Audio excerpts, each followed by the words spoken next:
Well, when households are figuring out their tax bill, oftentimes there's a look at what one spouse makes versus what another spouse makes. And also when it comes to buying or selling stocks, there are some tax considerations for households as well. Julie Seberras joining us now. She's head of wealth planning at Manulife Wealth to talk a little bit more about some of these issues that come up sometimes. I think, especially you hear some guests come on and say, okay, this might be a good time to take your profits. Well, if you're taking your profits and you're selling your stock and there's different income levels in your household, what do you have to think about, Julie? So it's going to be an it depends type situation. All right. And so generally, if we have a higher income earner spouse giving money to a lower income earning spouse, it's because they're trying to take advantage of that lower tax rate for those capital gains, interest, dividends, any type of investment income.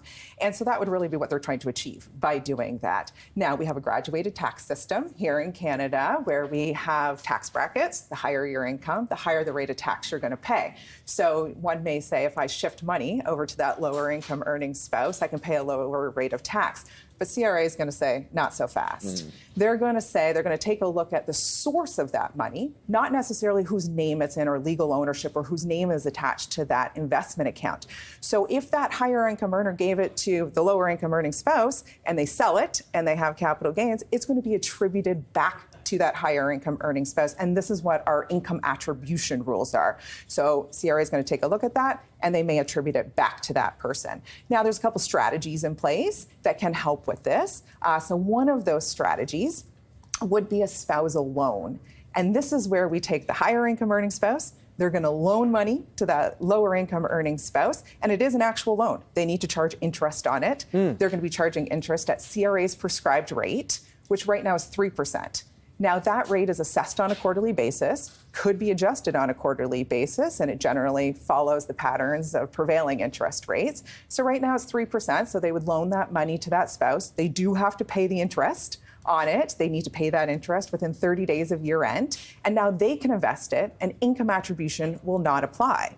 But in order for this strategy to make sense, so we have the prescribed rate at 3%, your investments really need to earn more than that. And so we had times a couple of years ago where we were in a rising interest rate environment that rate went up, and it may not have made as much sense.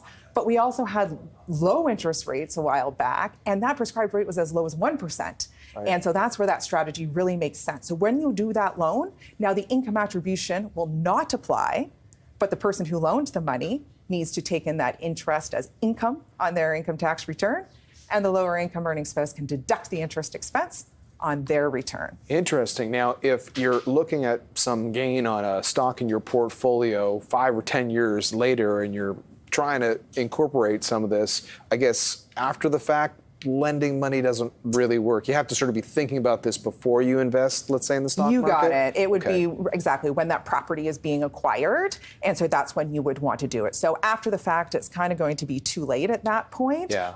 And so it does need to be structured properly, of course. So obviously a lot of people who watch BNN Bloomberg are also very familiar with the different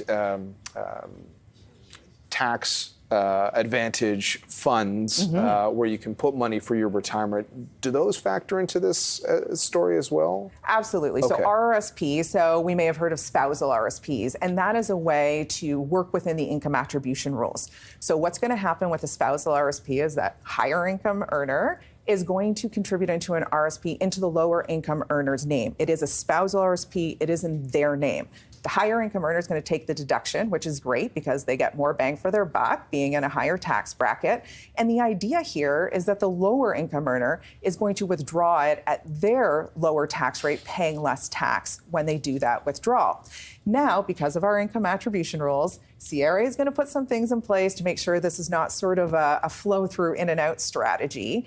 And so what they're going to say is once that money is contributed, it must stay there for at least the calendar year that it was invested, plus 2 more calendar years so that it doesn't get attributed back to that higher income earning spouse. So if you were to put it in and take it out a year later, the taxes are just going right back to that higher income earner. So again, for this strategy to make sense, the money needs to stay invested for at least that calendar year that it was contributed, plus 2. All right. Well, some definitely good food for thought, Julie, at a time when, stock market's been going up a lot and people are probably trying to think about what their capital gains bills could be if they're fortunate enough to have some of those winners. Julie, good to get your perspective. Thanks very much. Thank you. Julie Seberras joining us, Head of Wealth Planning at Manulife.